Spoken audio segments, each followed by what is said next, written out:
Okay. Okay, great. It looks like we are live.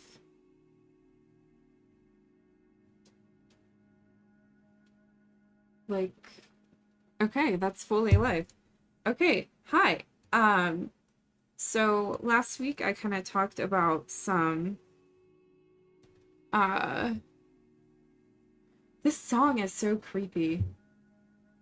Sorry. This needs to be skipped. The beginning was fine. Okay. So last week we talked a little bit about a potential skincare company, um, maybe doing some work. Uh, oh my God. Uh, I'm being told that I should bump my volume. Like, I think that's just full. That's as high as I can go on the volume. I might need to do some actual like physical mic adjustments maybe. Um, so I'm thinking about doing a skincare subscription company, and one of the things that we talked about last week when I was streaming was this idea of humectants, and we kind of got some humectants identified. We looked at some research for glycerol and honey, which is really exciting. Actually feel like I need to adjust that a bit. I don't even know how.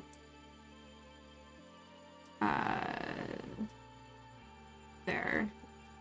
Should be a little bit better. Okay. And because I wanted to be able, whenever I scroll, I want to see the bottom of the screen, right? So we added some information to this kind of like project management software. And one of the things that we talked about was glycerol. And here we looked at a couple of different links for it.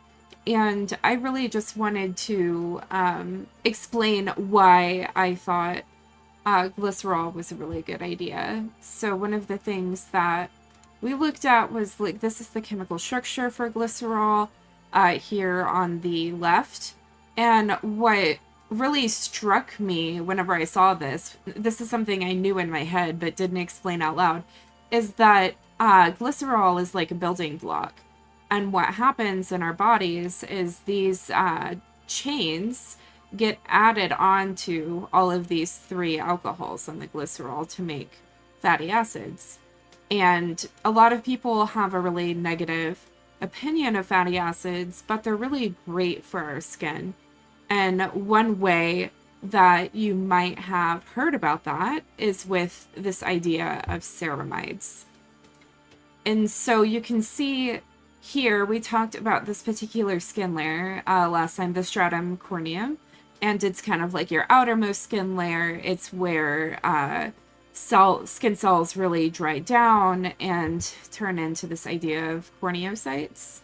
And that is what we want to protect. We want to make sure that this layer is protected, because underneath that layer is where a lot of like moisture needs to go. So we want moisture to be able to traverse through the stratum corneum layer into further down layers, while also like retaining moisture through it throughout this bottom layer throughout the day. And that means making sure that the stratum corneum is really hydrated.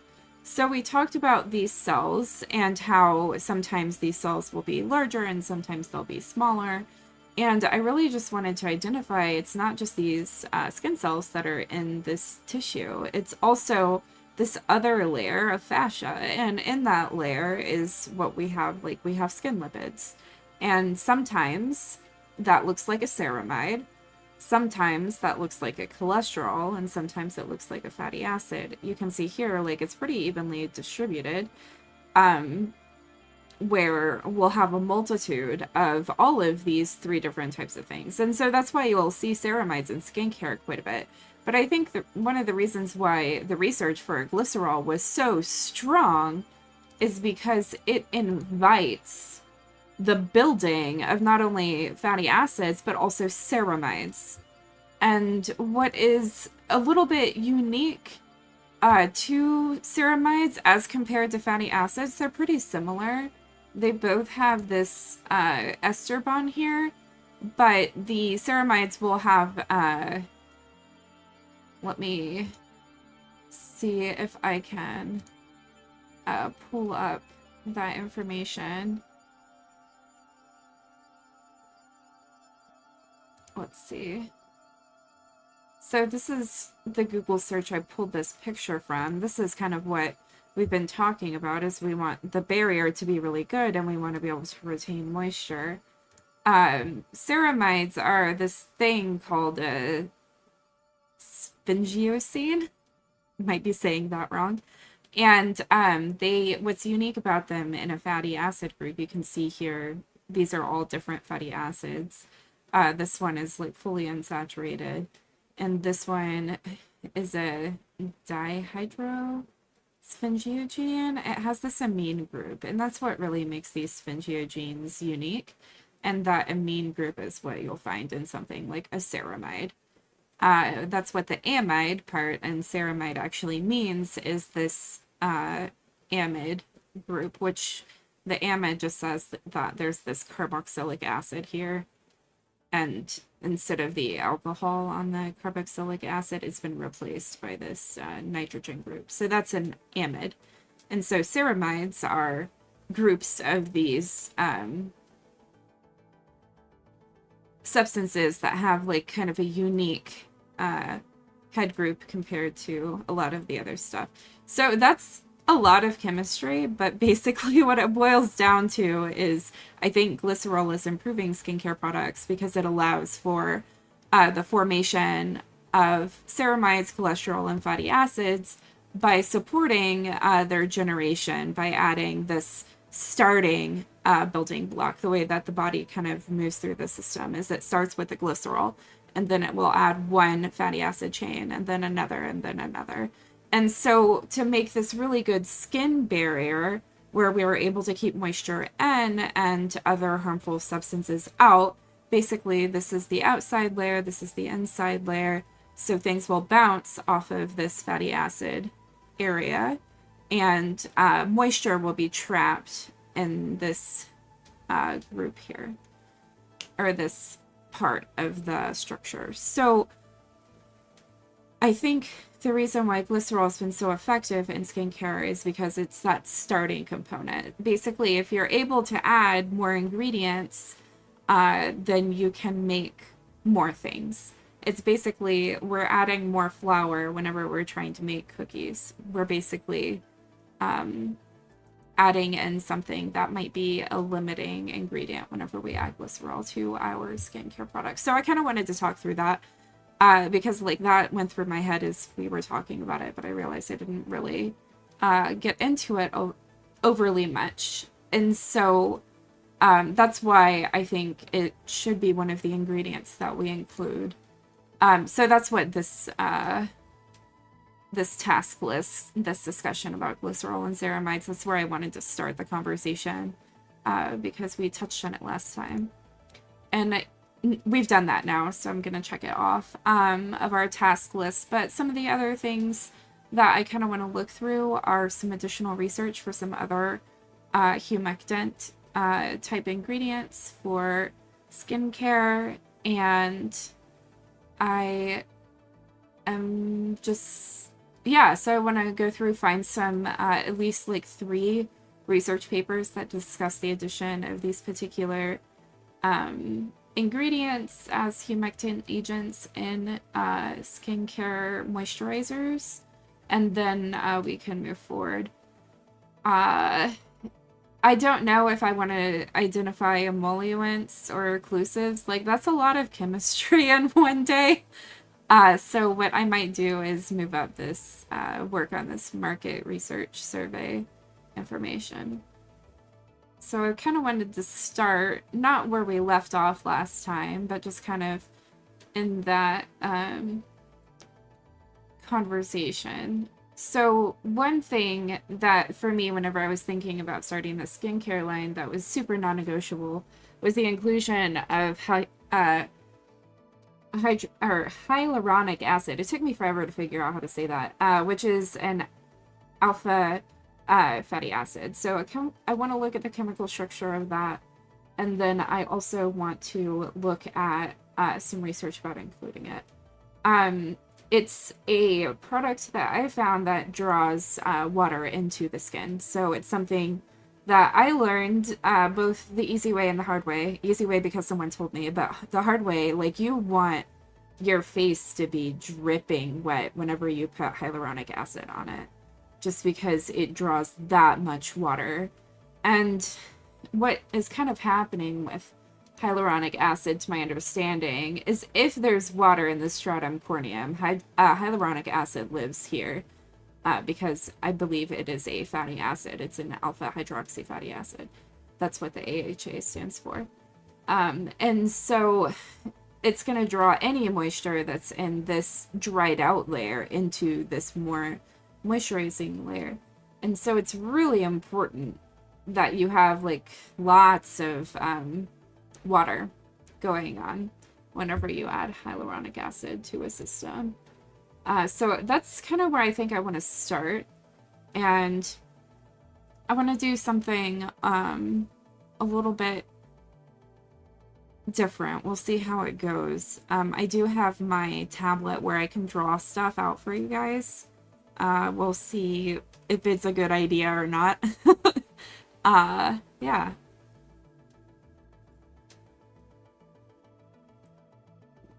I love a good 2:40 in the afternoon coffee. I started my day kind of late today. So let's start. Jeez, I need to get that sorted. Okay. I think let's start here.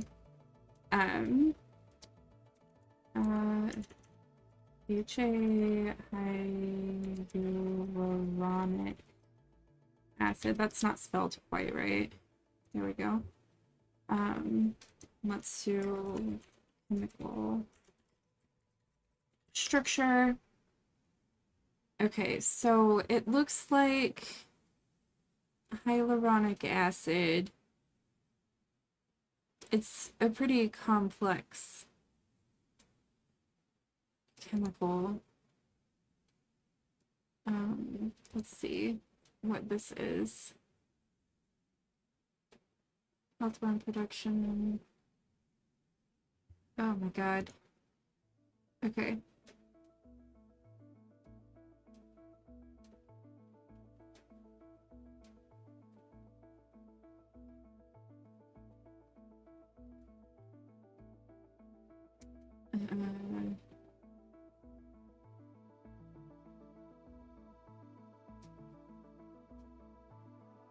Okay, so this is kind of what I'm immediately thinking. One, this bracket around this structure. Let's open this up in a new tab. Here we go. Okay, so this bracket around this structure basically means that this will repeat an indefinite number of times. That's what this N means on the outside. And whenever I see a structure like this, the first thing that I think is, okay, this is a sugar. This is a sugar base. And we have 1, 2, 3, 4, 5, a 5-numbered ring. So this is going to be similar to fructose, which is found in, it's a sugar found in most fruits. These alcohol groups also kind of tell me, like, this is a sugar. But what is unique when you can see here we have this carboxylic acid,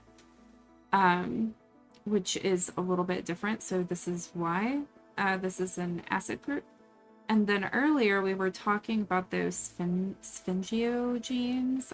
I forget how to say that, but this structure here is very similar to that, where we have this ketone connected to this amine or amide group. And so that tells me, one, I have this acid and I have this amide. So this looks a lot like a peptide. It reminds me of being kind of like a peptide. But what's unique about it is that it has this repeating structure an indefinite number of times. So what's actually happening with this particular substance is we have this alcohol group, we have this amide group, and this, you can see here, this connection will go to this guy right here and repeat over and over and over again. So we end up with a ton of carboxylic acids, and we end up with a ton of amides. Both of these will readily interact with water, and I think that's why this hyaluronic acid, or HA, will be able to draw that water into solution, because it has the ability to basically sequester at least two water molecules, one with the carboxylic acid, one with this amide, and pull it wherever it is going. And it'll be transported to that fatty acid layer because of this structure that it has. It's very polar. So it's going to be, in this system, it's going to end up creating probably one of the head groups on a ceramide.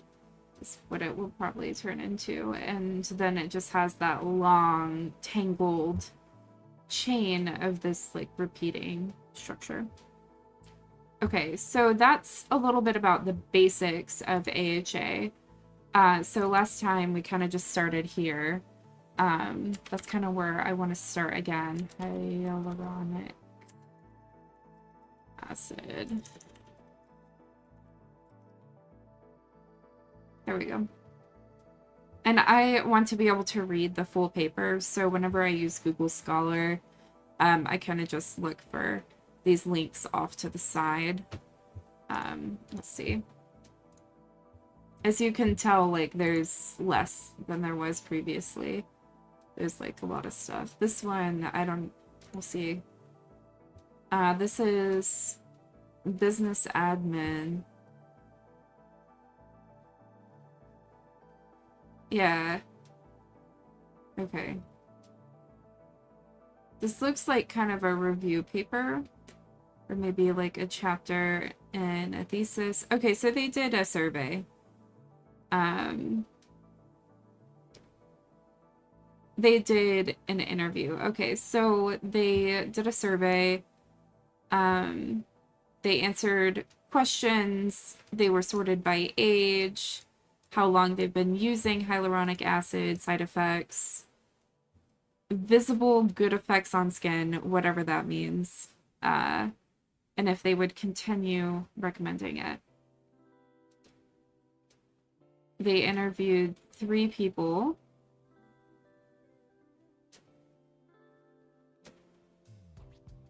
They interviewed someone that had normal skin type, dehydrated, and combination. So normal, dry, and combo skin. Basically 1 person per skin type. And they did a long-term interview. They started 6 months to a year. They interviewed them every day. I can imagine why they only got 3 people. That's a big commitment. So let's see how things ended up. Okay. For me, I'm in my own skin is dry, and I do have the T-zone where I get more oily, but I'm still overall dry, and I also have like problematic. Okay. So let's see. Most people don't use hyaluronic acid. Some people started, I think, probably. For me, I know whenever I started using hyaluronic acid in my skincare routine as like a serum right after I did some cleansing, my personal observation is that my skin in general became more elastic. Okay. Hyaluronic acid lives in the skin based on literature. They have no citation here. there's some substitutes for it.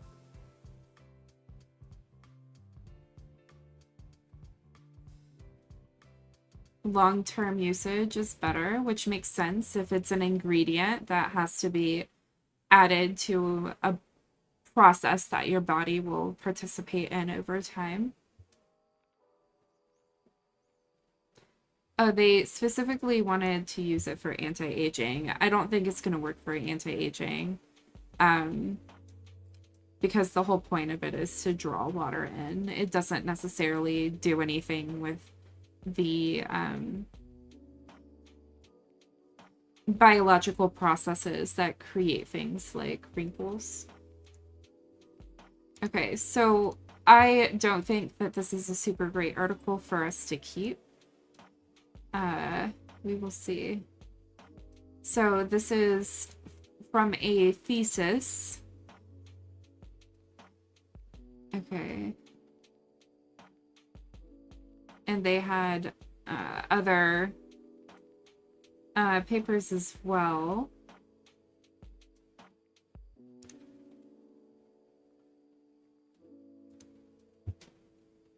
Oh, okay. That's a little frustrating.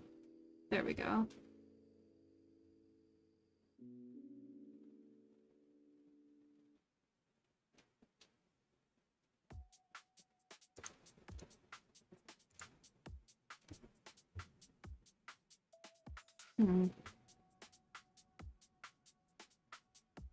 Okay.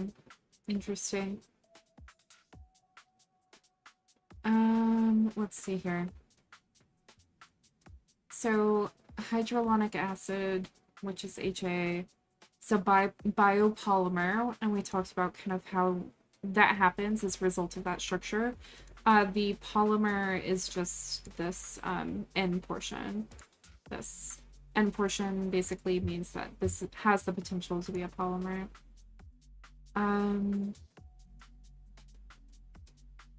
The structural and dynamic behavior of HA and water. They wanted more concentration range. They used isothermal scanning. That means that the temperature was held consistent. And they used calorimetry. That's interesting to me because in calorimetry you measure temperature change to get information about melting point. So they had sodium instead of hydrogen, which is fine. That basically just increases their signal and their ability to read it. It does change the thermochemistry a little bit. It has a glass transition followed by crystallization. Formation of a one-phase solution. Basically, that just means it's pretty consistent within in and of itself. Like the polymer, it tends to be pretty consistent instead of having mixed chain lengths and whatnot. So crystals formed favorably, I should say favorably and not favorably, depending on temperature and water content.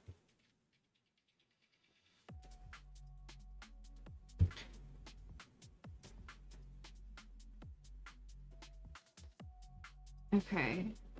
So this makes sense, like why the use of hyaluronic acid requires like high water activities. So it's able to be more active with water whenever the water content, the percentage by weight of water present in the system is higher. So if we include this as an ingredient, it would be something like 1% hyaluronic acid as compared to like 70% water. So we would be up here with this increased hydration. I think I might actually get the PDF for this paper. I'm just gonna copy this DOI down and add it to this list here for hyaluronic acid. I'm just gonna put, demonstrates activity with water. Okay.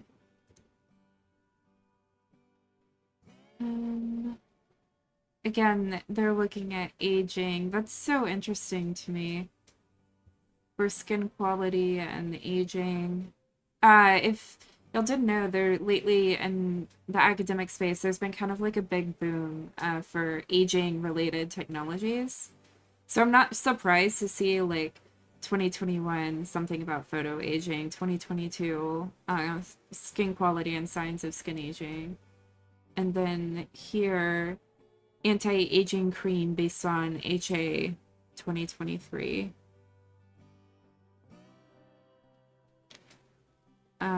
This is a review from 2029. I might open that just to get ideas about what's happening. Oh, this is like just a whole book. This looks great. Okay. I'm curious about this. So it's from a Department of Toxicology, Cosmetics, Medical. Interesting. That's an interesting combination of people to come together and write about something. Okay, so I'm gonna look, this is the abstract. It's basically the summary of an academic research paper. And I'm gonna look about maybe in here, like 2/3 of the way through to kind of figure out what this research is actually about. So in silico means that they did some modeling using some computers.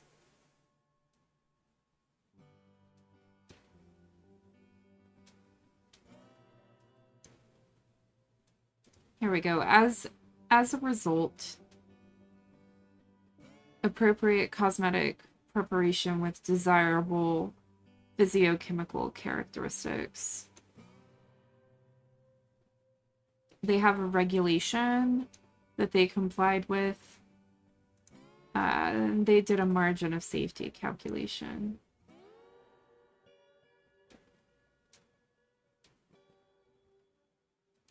Their particular formula was well tolerated. The periorbital area that's around your eye, so they looked at crow's feet in particular. And the wrinkle depth was reduced after 30 days. Again, like that 3-week time period for skincare to be really effective. So that's interesting. Their assessment revealed some biases surrounding efficacy of anti-aging creams. That's kind of fun.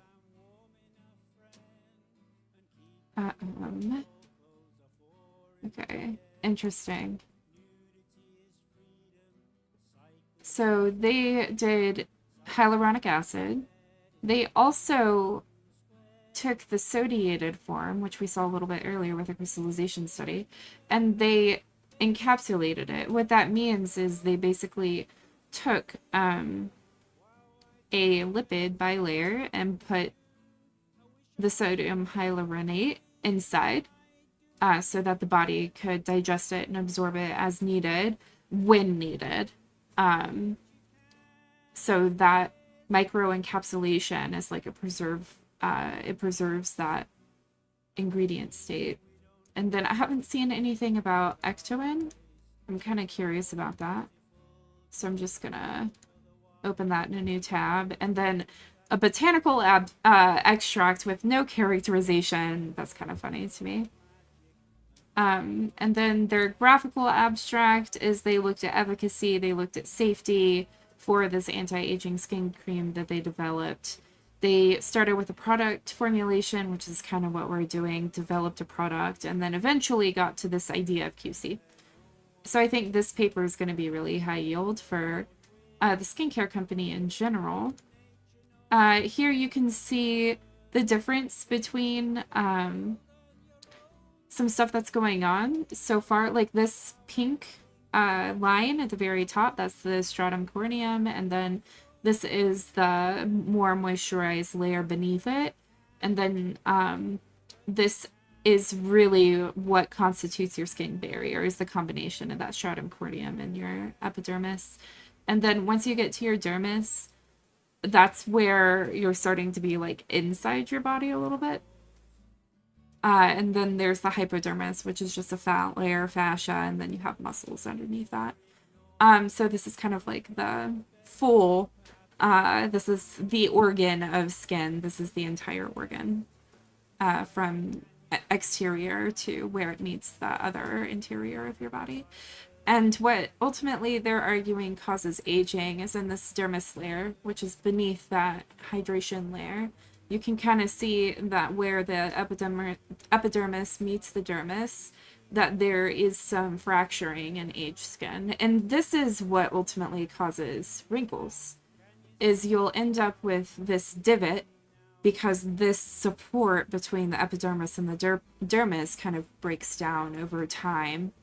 And they're arguing that the hyaluronic acid in this area is decreased, I think, which is causing potentially collagen atrophy. And collagen is what holds up the dermal layer so that the epidermis that sits on top of it doesn't divot and create a wrinkle. And here they're also arguing, like, there's two different things. There's the collagen atrophy, and then there's the elastic fibers, which is just general fascia. You can think like collagen or colostrum, or kind of like those type of supporting elastic fibers. So this is a pretty interesting graphic that kind of breaks down what's happening, and they're focusing on the difference in concentration in hyaluronic acid. I'm not necessarily super interested in including hyaluronic acid in our skincare product for its anti-aging properties, but I would like to be able to support skincare or skin of all types, and that includes having some aging support for people that are older, or even in my category where I have like this skin disorder, and so maybe my regulation isn't as good as it could be for my age range. Okay. So what I'm looking for is going to be mostly figures, I feel like.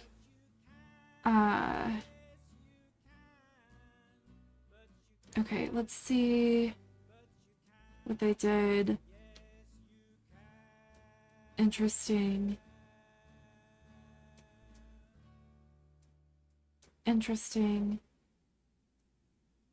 Antimicrobial protection, that's going to be like the safety control.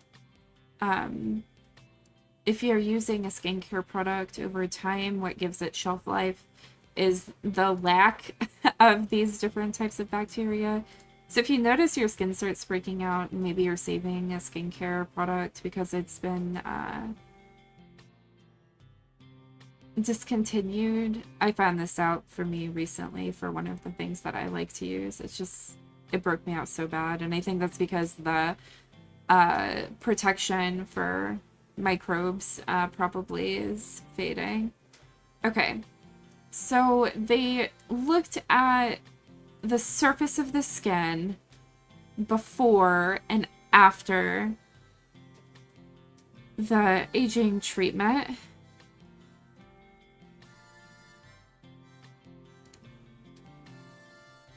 And this is just a photo of the skin itself. And then this is, I'm curious what they actually used for this micro relief image. Like, I'm curious if they got that with like scanning electron microscopy, or if they got it with AFM.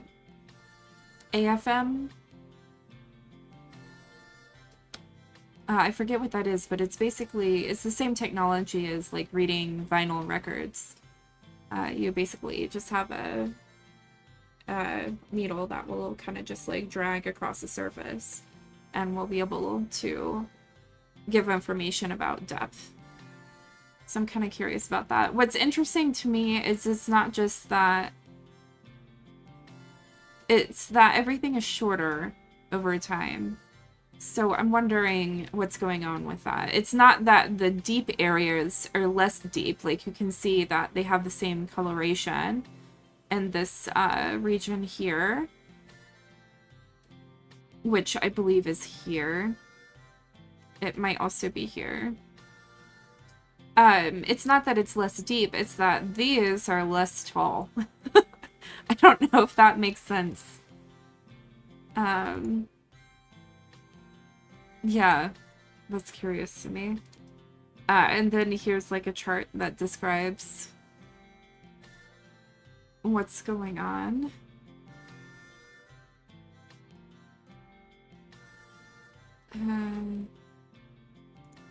It's before product. I'm having a little bit difficult time telling like what's the before and after that they're showing here. I know that these are like different people.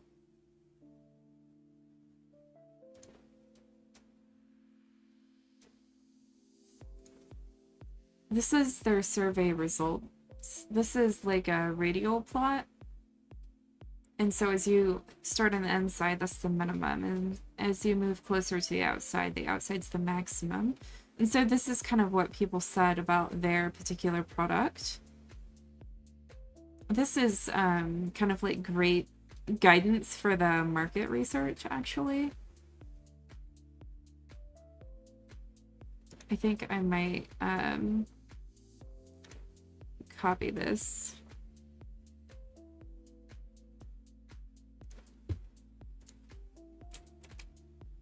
And just post that for myself because I'm interested in that later on.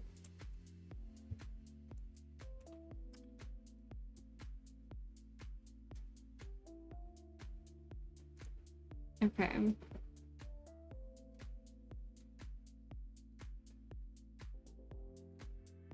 Okay, this is interesting. So hyaluronic acid is in this idea of like skin renewal or recovery.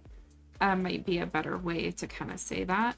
And then up here, so we talked about it's a polymer and it's could allow for carrying water or even things like glycerol to where they need to go. And then this is water, and then this sucrose palmitate, this topheryl acetate, glycerol linolate, sodium hyaluronate, which is the sodiated form of hyaluronic acid, and not the phenoxylenethol, that's in a different class category, but the potassium sorbate and the citric acid, all of those things can give something that will end up as part of these fatty acid tails. And in this research paper, they're all in this activation and regeneration step. So that's interesting to me. That's really interesting to me. For protection, we have jojoba, which is something that I'm interested in. Here they have sunflower seed wax versus sunflower seed oil. That's just has to do with how tangled the tails on those fatty acids are, whether it's more liquid or more solid at room temperature. These waxes they're using as more of a protective layer, so it's going to have a higher tangling of those fatty acid tails than olive oil, which is interesting to me. Okay, so I do feel like this paper is quite good for just like a general approach to what we're trying to do. I don't think it's a super great specific investigation for hyaluronic acid. It looks like they tested a lot of things. They did a survey. They talked to a lot of people. And then I do believe we already pulled up this review paper. So now I'm going to go to this Wiley.com anti-aging article just to see kind of what this research was about. Just a reminder, I'm looking for something that supports including hyaluronic acid as a humectant. So I'm looking specifically for the ability to draw water into a skin barrier. So they did a review first, using some specific terms. What that means is they did kind of what I'm doing right now, just looking for what research is out there. Then results from a clinical trial, which uses the benefit of using an HA epidermic filler. So a serum combined with Botox, that's interesting, to treat skin aging. So kind of what we saw in this previous paper, I believe it was this one. Yeah, here. So they're adding Botox in to support the breakdown of this dermis layer. That's ultimately what Botox does, is it kind of fills in and helps support what's going on by adding a substance that is biologic in nature, but also won't be broken down by our bodies. That's really interesting to me. So they combined HA and Botox.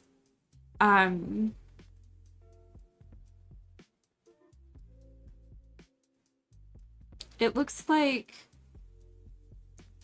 these several clinical studies indicate, it looks like this paper might have some good like references or citations to use for looking at HA specifically. So part of arguing that adding HA to Botox is a good idea is that original support of HA being effective. So their conclusion is that there's a ton of studies that support it. What I'm looking for are those particular studies, right?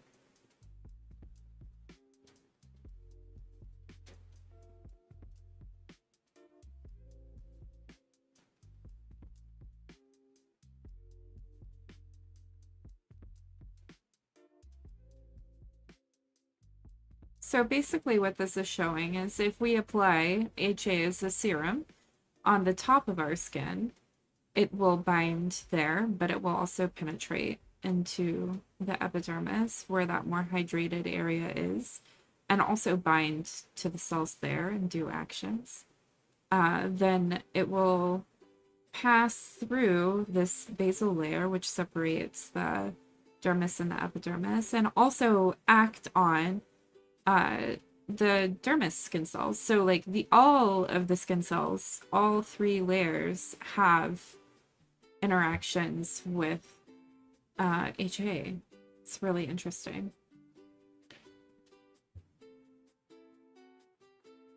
Interesting.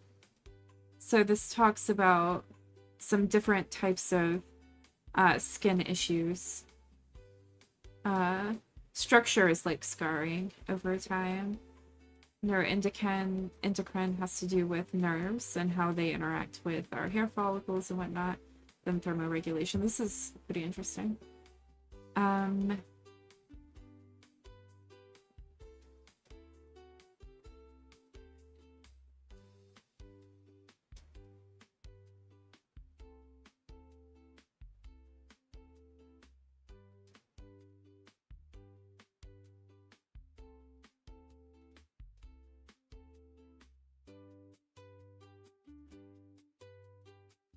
So this is what people in general say about HA plus Botox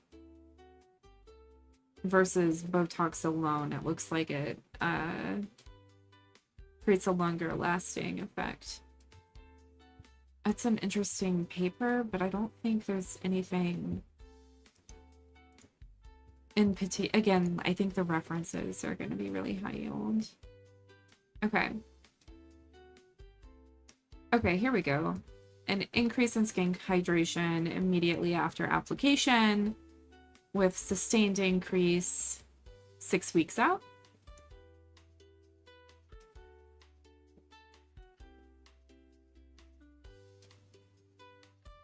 In vivo means with live bioactive substances. So this is like with real people.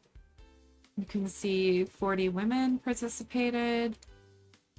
They had skin types 1 through 6. I'm kind of curious about what this is. I'm just going to go to images right quick. What is this?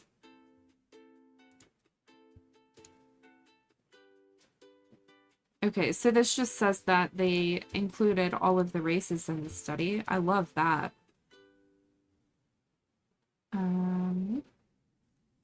Identified a point scale, and they did some questioning, probably.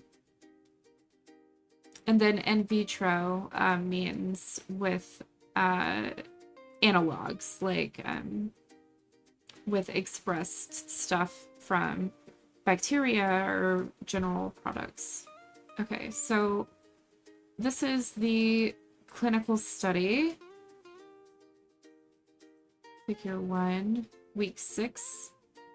They could have done a little bit better with this. Okay, so immediately hydration went up. Week 2, hydration continued to increase. Week 4, hydration was still increasing. And week 6, hydration was super increasing.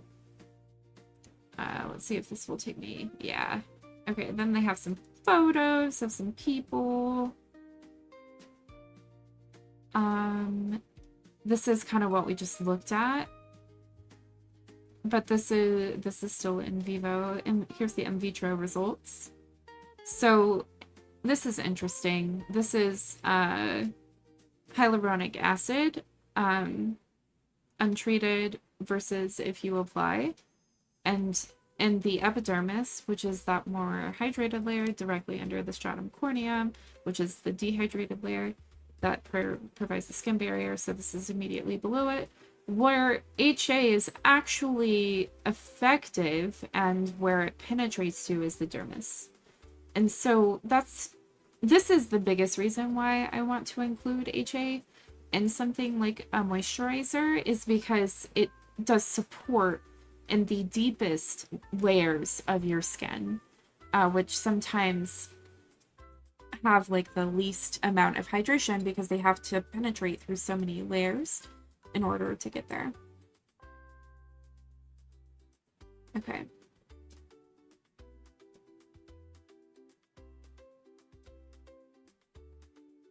So this is exactly the type of study that I was looking for. So I'm going to find the, it talks specifically about HA and hydration. So I'm going to look for the DOI.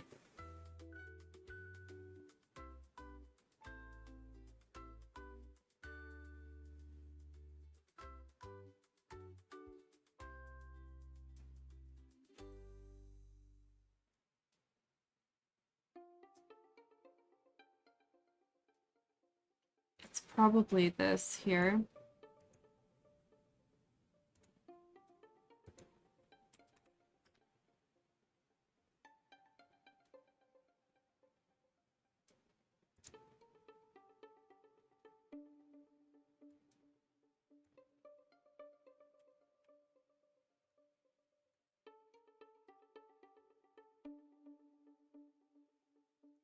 This will have the DOI on it. Like, different articles kind of like figure out stuff a little bit differently. So I'm going to copy that link address and add it to my list of articles here.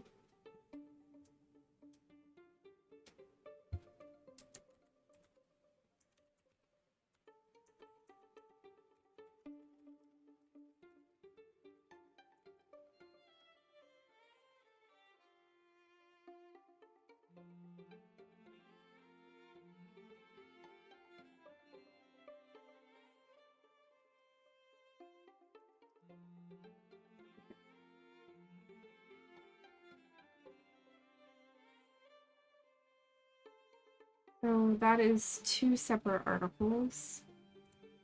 Let us continue looking. So that's all, I think, on this page.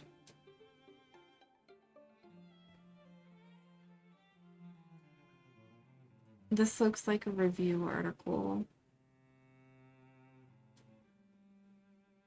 Ascorbic acid is vitamin C.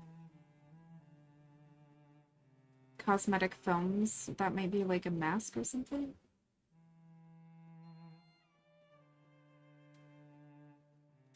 That looks like that might be pretty good. It's a review article.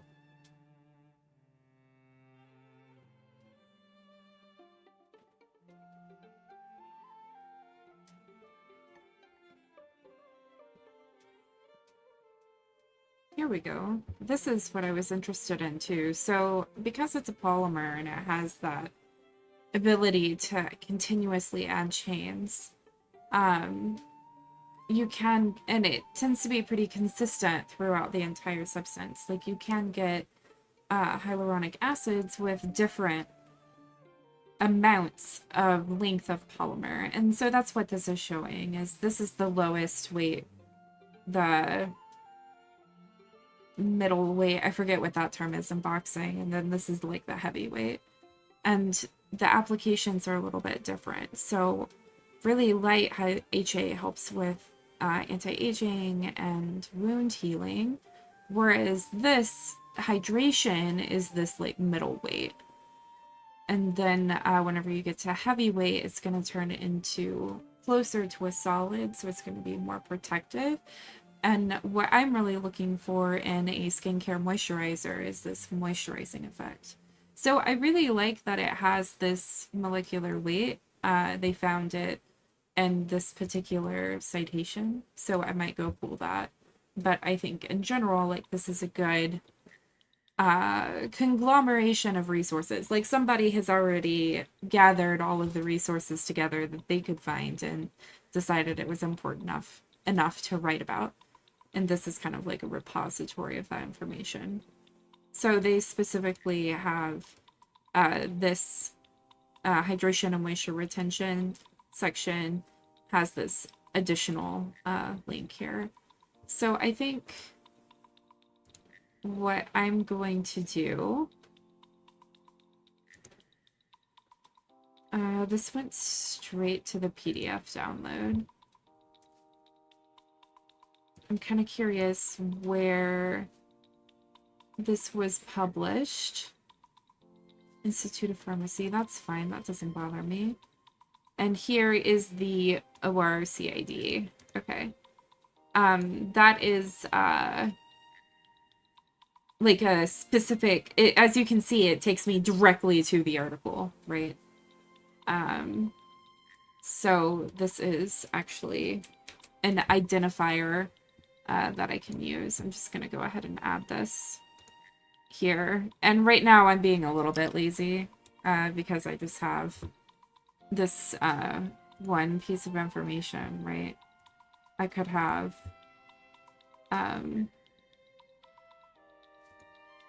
I could go find the specific research that they were citing and whatnot, but I do like the additional information here about the as we saw in that table, the molecular weight for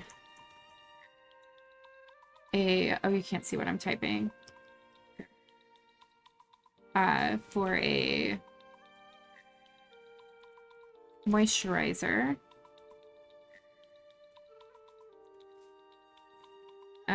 needs to be middle weight around 100 to 200, was it 200 or 2000? 500 to 1000. Okay, so wrong on both sides of that. 500 to 1000 kilodaltons. And I do believe that was the measure. Yeah, okay, so kilodaltons is basically the same thing as molecular mass or molar mass, which comes from our periodic table. So what that means is this polymer here has a weight. It's got the 5 carbons, so that's 10 carbons times 12, that's 120, plus the 1, 2, 3, 4, 5, 6, 7, 8, 9, 10 or 11 oxygens, so 18 times 11 is a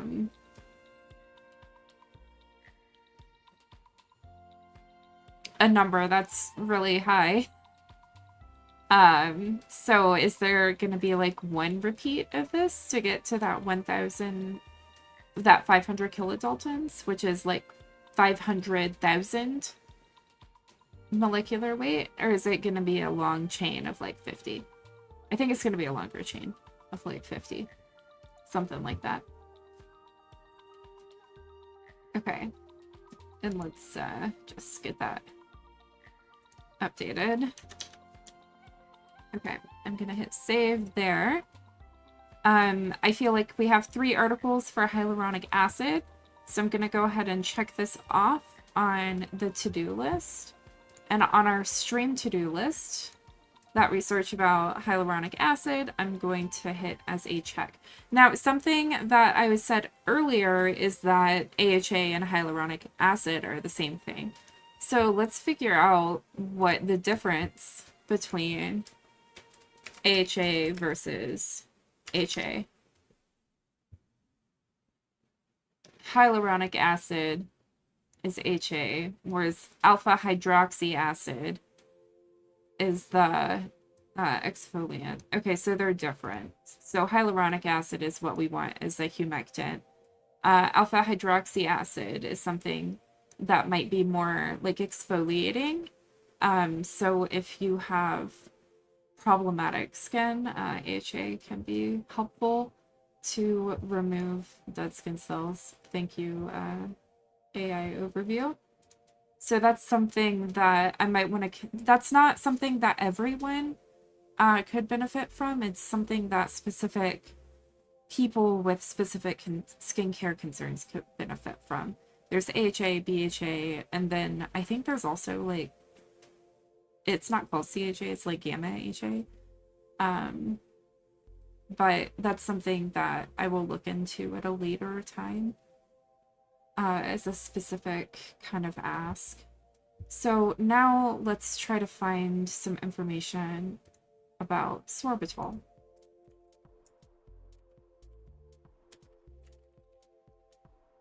And as you guys can see, I'm pretty interested in looking at the specific structure. Oh geez, that is, I hate that. Yeah, so we have the structure here. I'm wondering if I can open. Yeah, okay, so here's the structure of sorbitol.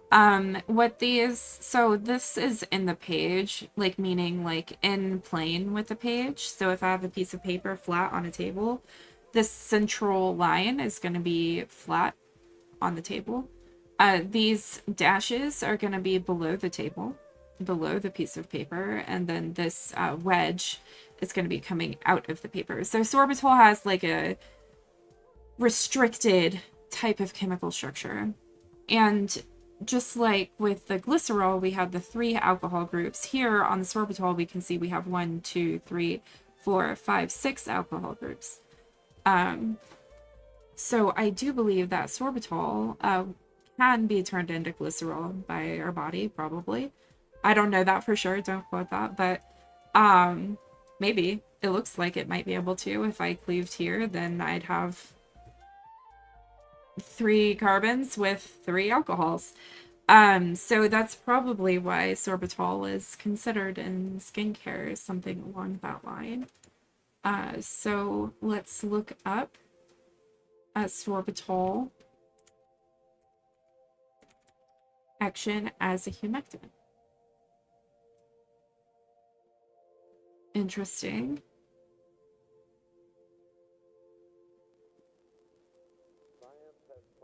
This is interesting. This line, sorbitol is a good humectant and plasticizer and is useful in emulsion ointments. We will be making an emulsion for our moisturizer because we need to get those more difficult like fat type layers into solution that can be spread on your skin. So we'll have to do an emulsion. That's interesting to me. This is 2021. I'm kind of curious where it's coming from. It was published an agricultural and food e-newsletter, but it was published by someone participating in acquiring their PhD in processing and food engineering, and then another person working in a similar type field. So I'm betting that this is like a review type paper. They have some references here.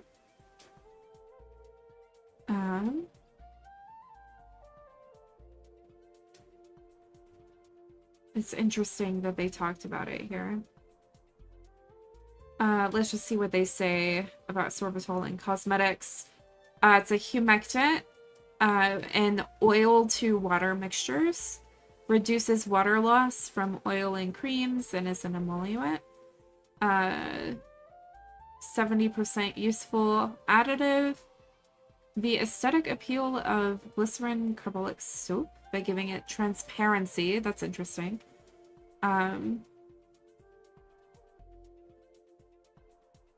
Okay, interesting. This comment here, I would love to know where they got this information. Sorbitol can replace up to 70% of other humectants. I'm looking for like a reduced ingredient list that's pretty simple and easy to follow. Whenever it's with less than 10% of humectants by weight. So it can replace it as an ingredient and also is lighter in nature. I'm curious about that. Sorbitol and mannitol. This same review paper is popping up. So here's all of the sugar alcohols.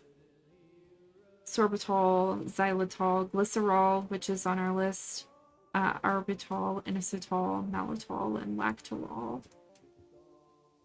I'm curious how they compared them. So just looking at this looks like a publication from a specific university, maybe, or a specific consortium. And it's in STEM as a topic.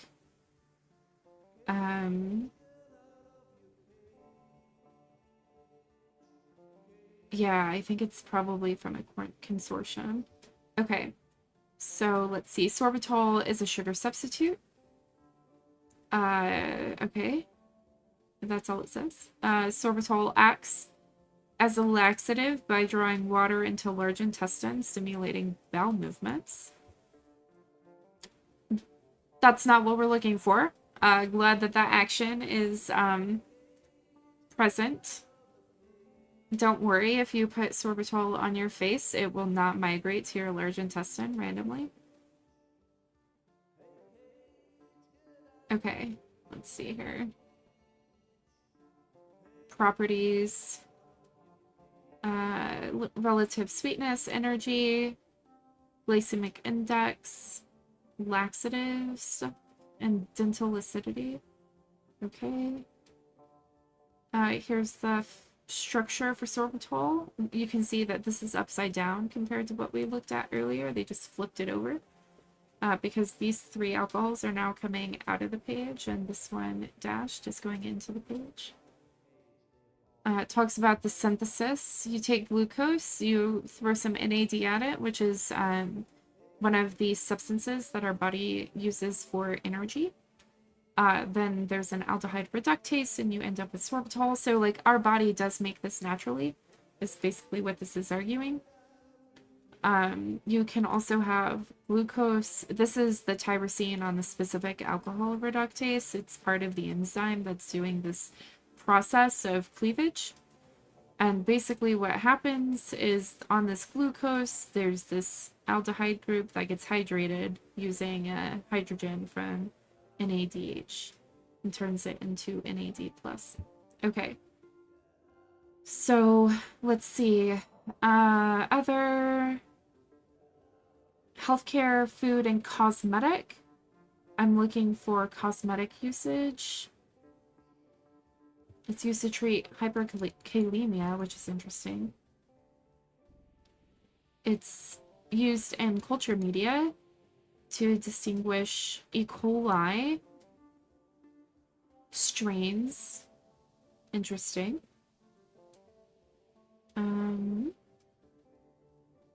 In the manufacture of soft gel and medicine capsules. Interesting. It's used as a humectant in low moisture foods. That means it keeps the peanut butter from solidifying and separating. It's gonna draw that moisture into the peanut butter, so it'll take the oil that'll rise on top and suck it in. Functions as a plasticizer. That's kind of what we want it for, is it'll make a really nice, like, smooth feel. It's used in modern cosmetics as a thickener and a humectant. So it will draw water in. High refractive index. So this will make our solution like white or clear. That's interesting to me. Again, this cryo protectant additive, meaning like it'll keep things from crystallizing poorly. It'll keep it smooth until that moment. Interesting.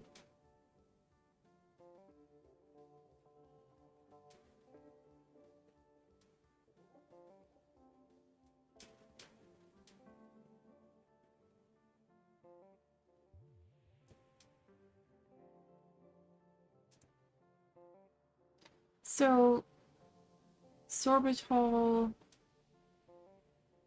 overabundance from hyperglycemia, which means too much blood sugar. So, overabundance can cause... Interesting.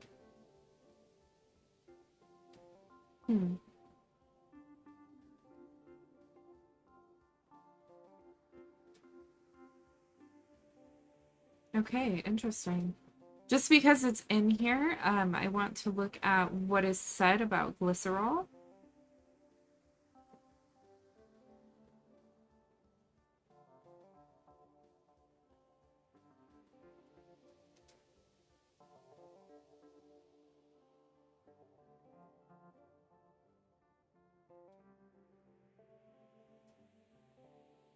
Improving smoothness as a humectant. Okay.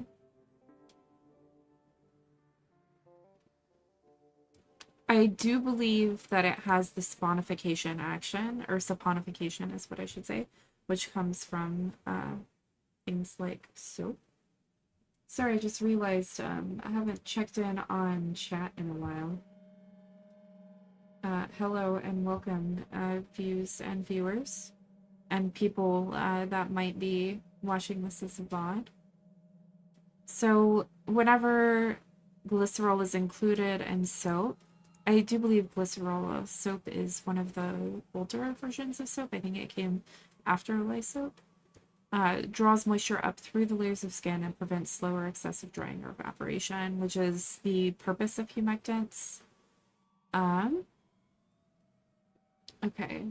They don't have any specific information. Like, there's not an article that they specifically cite.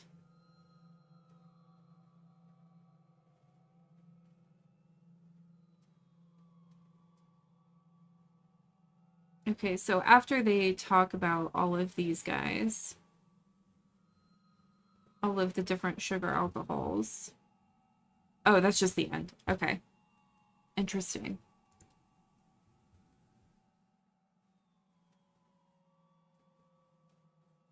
I don't need to look at... I think this is a fish. I think that's a fish. The Zygrosaccharomyces baui.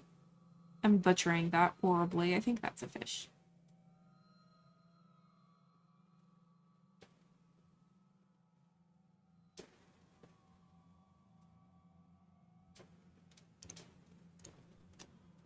a tool to evaluate humectancy. That's interesting. They looked at glycerol. Interesting.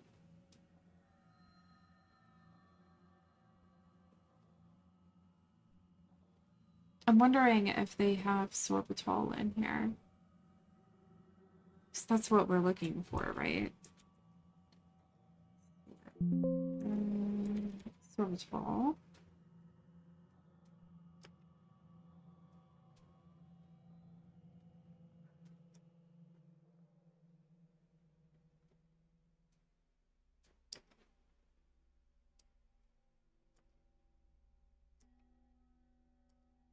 That's not what we're looking for. Although I might keep it because it looks like where's the materials and methods? Yeah. Chemicals, water absorption, isotherms. They used gravity. Another thing that uses gravity is that's how you determine the alcohol content of things that have been brewed over time. That's interesting to me. Because that's just something I've been wondering for a while is like, how do we test our claims? How do we state, whenever you add twice as much of this humectant-based solution that we're trying to get ingredients for, that it will have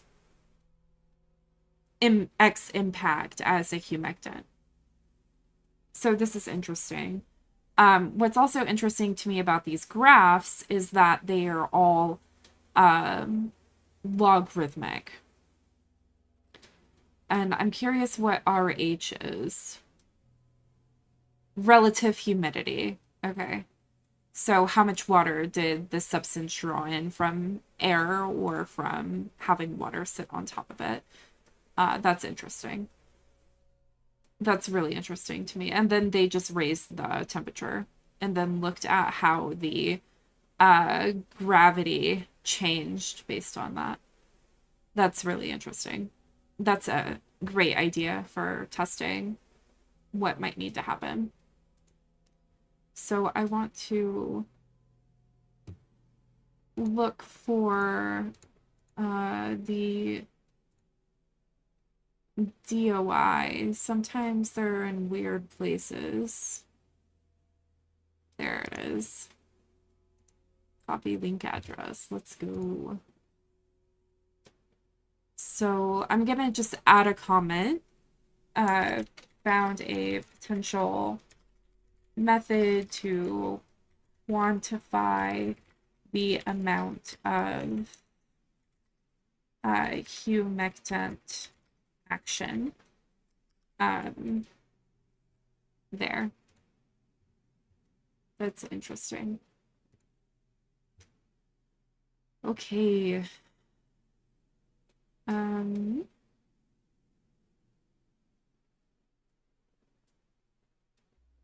I think this is a fish. Z-Bally.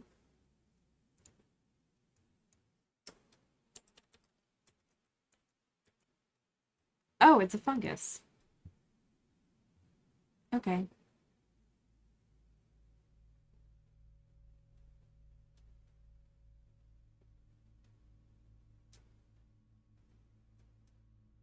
It's yeast. Okay. That makes sense. Yeah, that makes sense. Okay. I've just been curious because we've been seeing it a few times. That usually means a thing.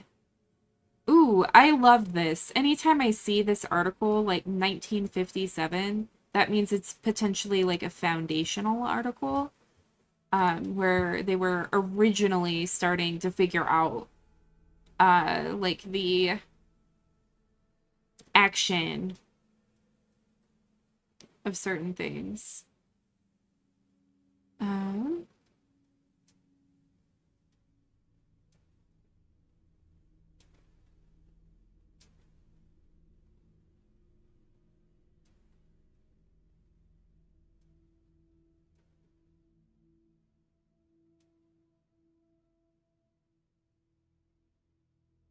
Okay.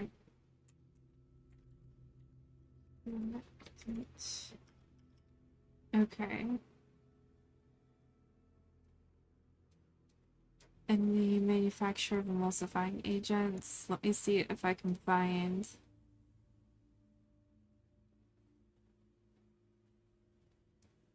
Which are used as emulsifying agents.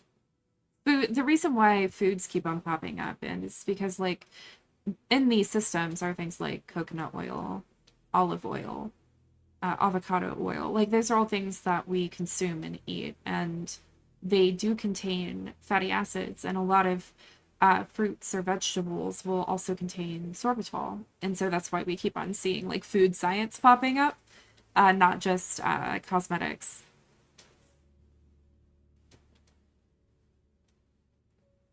Okay, so they don't have a specific claim. Like, this claim is related to investigation of kidney function, whereas uh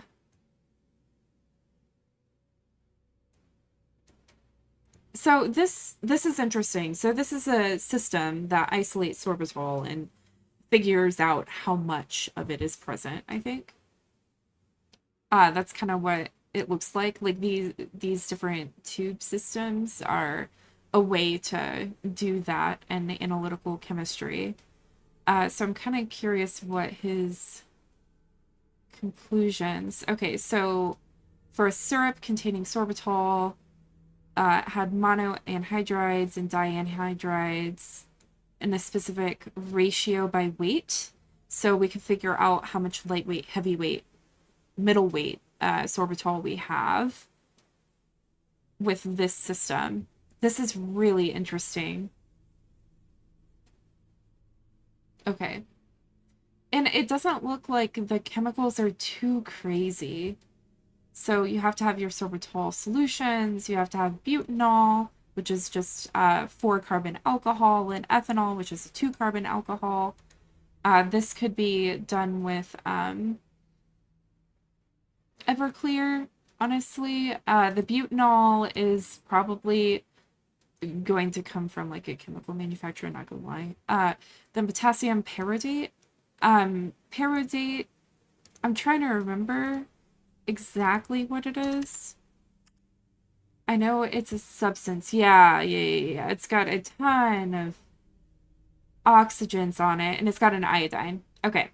So it's an inorganic salt. It's a, I don't want to say, like, a dangerous chemical, but it's in, like, you want to make sure you're actually using all your PPE, and probably have very good ventilation. And they have a saturated solution. What that means is that there's enough salt in water for it to be at a certain level of saturation. Then benzodiazepine. Some people might be familiar with this from, like, wound treatment, I believe. It's also a dye. Yeah. It's pretty hazardous. Yeah, you can just see these two amine groups with those benzyls in the middle. That's why it's benzodiazepine. It's because it's got these amines. And di, it's got two. And then benz means, like, these benzyl rings, which are aromatic. It's pretty reactive. So that salt plus this is going to create a pretty potent dye, I believe. Then hydrochloric acid, they have it in 0.03 normal. I haven't seen normal acids in a long time. It's a specific type of measurement. And then they mix together the hydrochloric acid and the benzodiazepine to create that salt, which is going to make a dye. And then this is chromatography. We could probably also do UV vis on it because it creates a dye.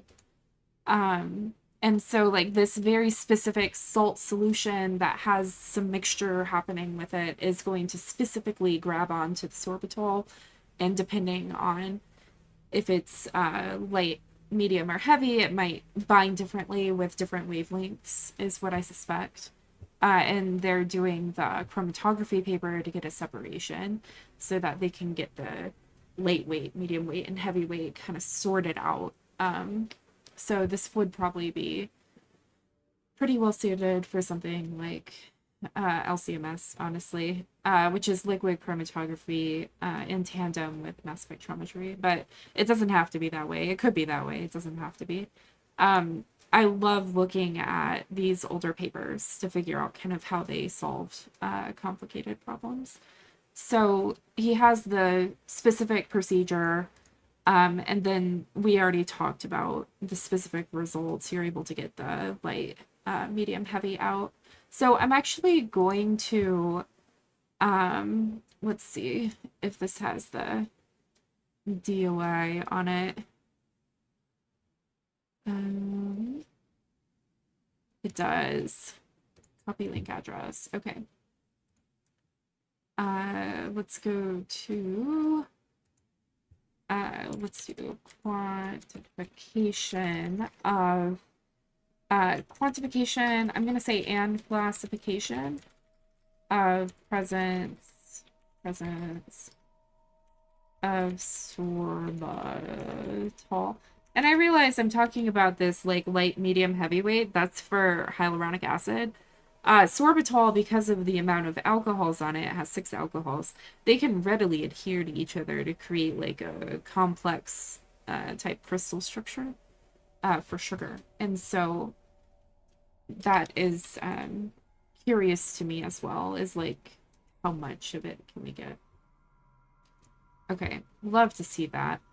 Because ultimately, like, as we're building out this ingredient list, we also want to make sure that whenever we're doing this mixing, that we're getting kind of what we expect, right?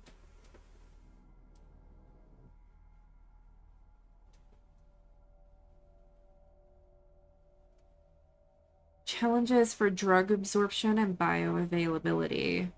We won't be using sorbitol like this, but this is curious to me because of that bioavailability piece. If you put this much into a capsule, what is going to happen to it whenever you ingest it as part of the drug? Do moisturizers work? This looks like a review article done by a single person. That would probably be kind of fun to read. Polymorphism of sorbitol.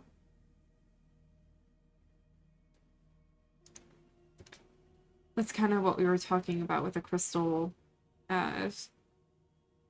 connections formed with sorbitol.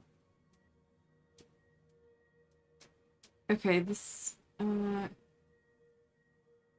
yeah, they're looking at crystal structure. Specifically, hydrate, alpha, gamma, and CM forms. I don't know what that means. Hydrate was confirmed to be a 2,3 hydrate.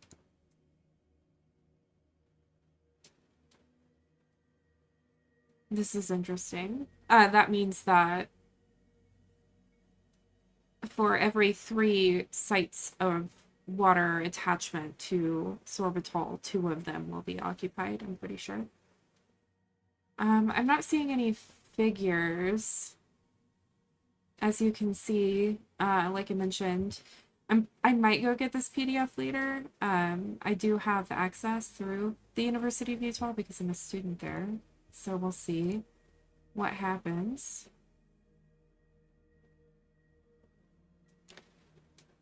On dough rheology. Interesting.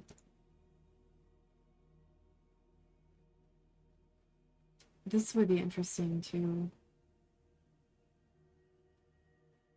read as another foundational paper.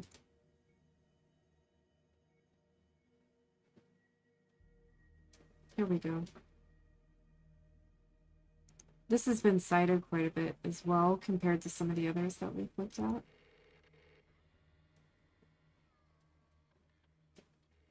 It's quite a long review article.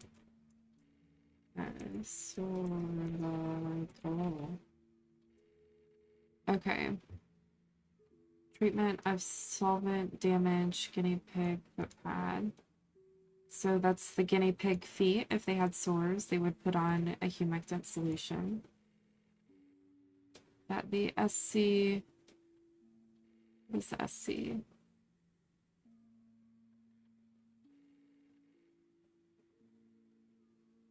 Skincare, probably. The water held by the skincare decreases in the following order. So the highest was PCA, then sodium lactate, then glycerin or glycerol, and sorbitol. Interesting. Okay, that's the only place that sorbitol is in this paper. And that came from a study that's cited as citation number 37. So I'm going to go to citation 37.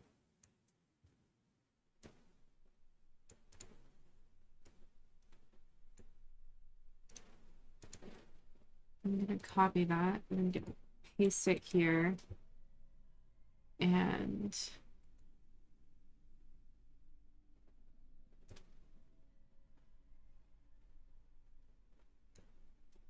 I believe that's what we're looking for.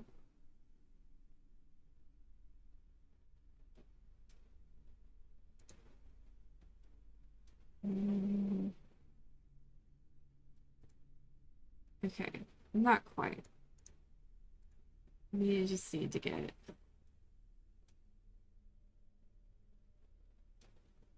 Let's do that. Show me the article.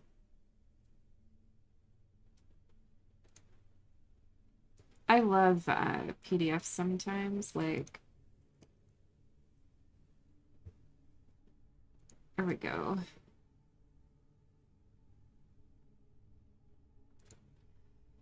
Okay. No paper link available.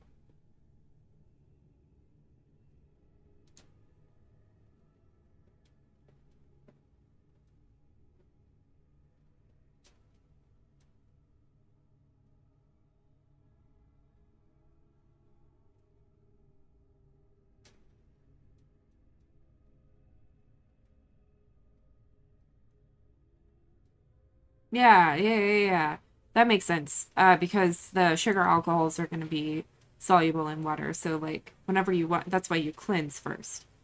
And then you apply skincare after. And then you let it sit on your skin so that it can absorb. You don't put water on again after that point. That's interesting. Okay. I want to see if I can't get this full article. 1874, yeah. We'll see what happens with that.